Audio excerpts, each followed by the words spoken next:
2014 से पहले हमारे देश में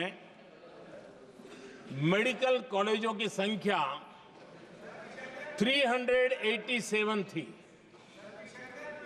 2014 के पहले मेडिकल कॉलेज की संख्या 387 थी। आज 780 मेडिकल कॉलेज हैं।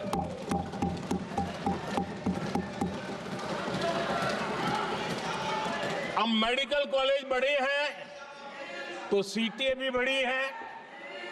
ये बहुत महत्वपूर्ण एंगल है आदरणीय अध्यक्ष जी, और इसलिए कॉलेजें बड़ी हैं, सीटें भी बड़ी हैं।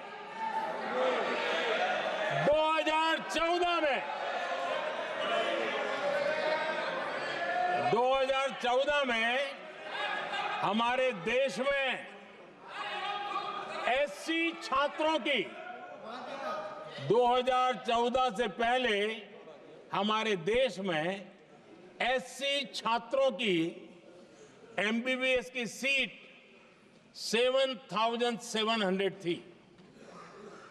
हमारे आने से पहले दलित समाज के हमारे 7,700 युवा डॉक्टर बनने की संभावना थी। 10 साल हमने काम किया।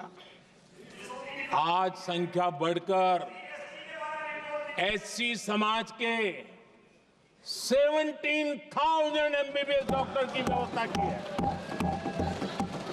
कहां 7,700 और कहां 17,000।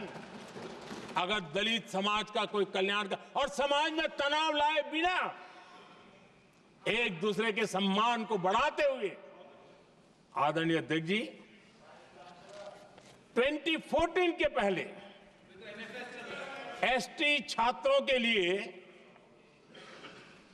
एमबीबीएस की सीटें 3,800 थी। आज ये संख्या बढ़कर लगभग 9,000 हो गई है।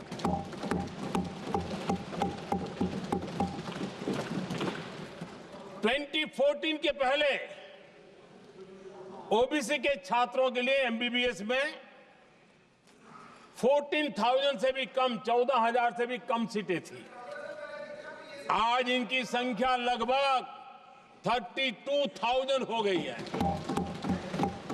ओबीसी समाज के 32,000 एमबीबीएस डॉक्टर बनेंगे। आदरणीय अध्यक्ष महोदय, पिछले 10 साल में हर सप्ताह एक नई यूनिवर्सिटी बनी है। हर दिन एक नई आईटीआई बनी है। हर 2 दिन में एक नया कॉलेज खुला है।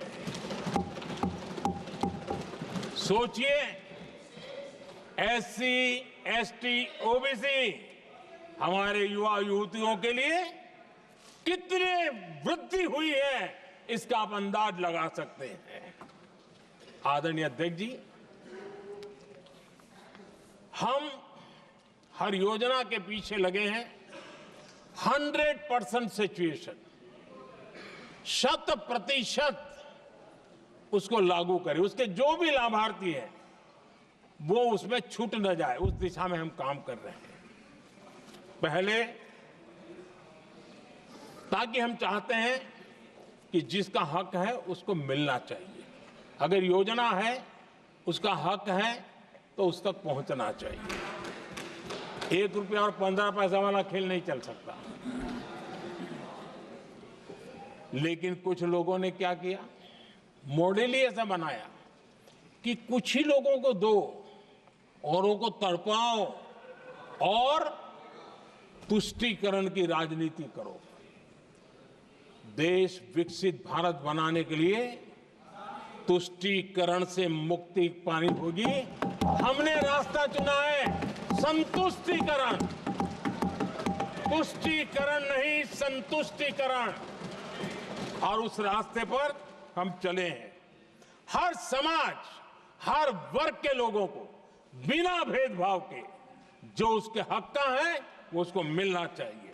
ये है संतुष्टिकरण।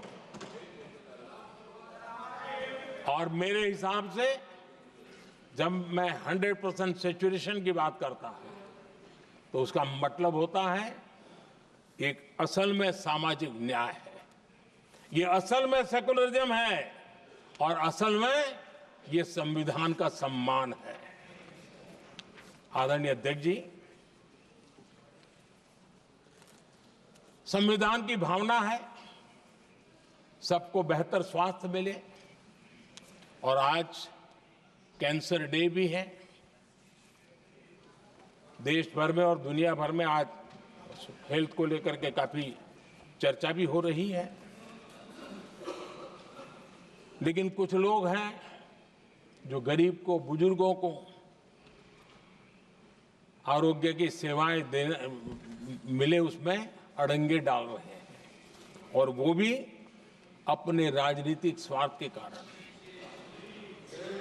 आज आयुष्मान से देश के 30,000 अस्पताल जुड़े हैं और अच्छे स्पेशलाइज्ड प्राइवेट अस्पताल जुड़े हैं जहां आयुष्मान कार्ड वाले को मुफ्त इलाज मिलता है।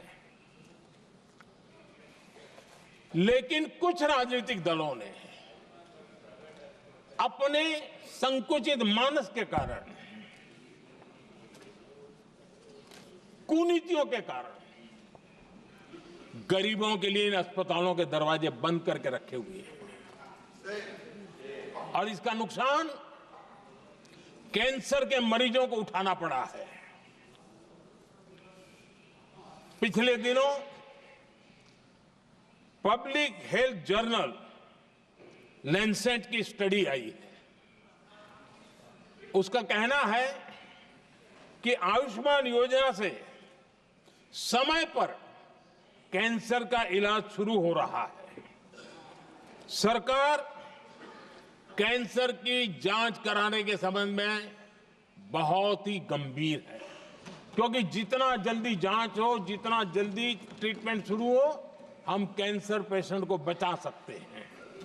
और लैंसेट ने आयुष्मान योजना को क्रेडिट देते हुए कहा है कि भारत में इस दिशा में बहुत बड़ा काम हुआ है। आदरणीय अध्यक्ष जी, इस बजट में भी हमने कैंसर की दवाइयों को सस्ते करने की दिशा में बहुत बड़ा महत्वपूर्ण कदम उठाया। इतना ही नहीं, एक महत्वपूर्ण जो निर्णय लिया है वो आने वाले दिनों में, और जब आज कैंसर डे है तो मैं जरूर कहना चाहूंगा सभी माननीय सांसद इसका लाभ ले सकते हैं अपने इलाके के ऐसे मरीजों के लिए। और वो है मरीजों को, आप जानते हैं अस्पताल उतने नहीं होने के कारण भी काफी दिक्कत रहती है बाहर से आने वाले पेशेंट को। 200 डे केयर सेंटर बनाने का निर्णय इस बजट में किया गया। ये डे केयर सेंटर पेशेंट को भी, उसके परिवार को भी बहुत बड़ी राहत देने वाला काम करेगा। आदरणीय अध्यक्ष महोदय जी, राष्ट्रपति जी के भाषण की चर्चा के समय यहां विदेश नीति की भी चर्चा हुई, और कुछ लोगों को लगता है जब तक फॉरेन पॉलिसी नहीं बोलते तब तक वो मैच्योर नहीं लगते, इसलिए उनको लगता है फॉरेन पॉलिसी तो बोलना चाहिए फिर भले ही देश का नुकसान हो जाए। मैं ऐसे लोगों को